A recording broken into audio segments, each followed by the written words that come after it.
ناگاه بود که از این جهانت ببرن، که از حلقه جمع دوستانت ببرن.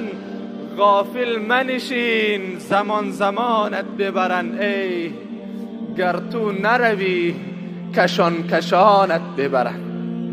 به زور ما را میکشن به سوی قبر، به زور برادر به سر شانه اش میبرد، به قبر میاندازد.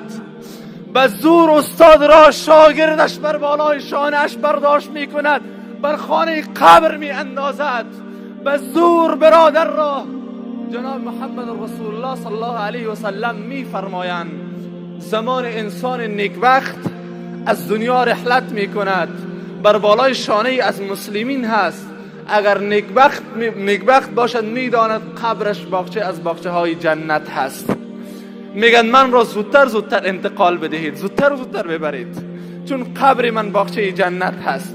از دنیای کثیف رخصت شدم، از دنیایی که به خاطر دنیا پدر را رها کردم، برادر را رها کردم، دوست و آشنا را رها کردم، اینها همه را ترک کردم به خاطر این دنیای خبیث.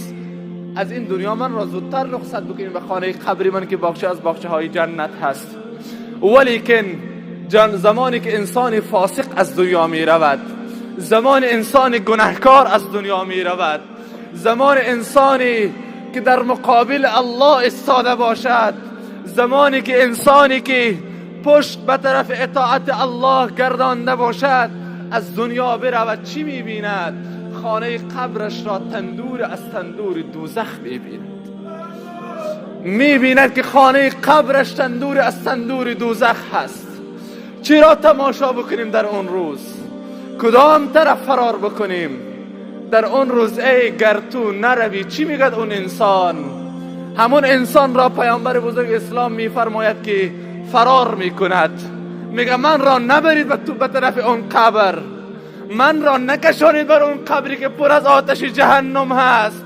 ای گر تو نروی برادر شرابی که اگر توبه نکنی، برادر زناکاری که اگر توبه نکنی، برادر قماربازی که اگر توبه نکنی، خواهر بی حجابی که اگر توبه نکنی، خواهری که خود را برای نامحرمان جلوه میدهی، اگر توبه نکنی اون قبرت را میبینی که با تندور از تندورهای دوزخ هست، تو خود را کش میکنی. ای گر تو نروی کشانت ببرن، گر تو نروی کشانت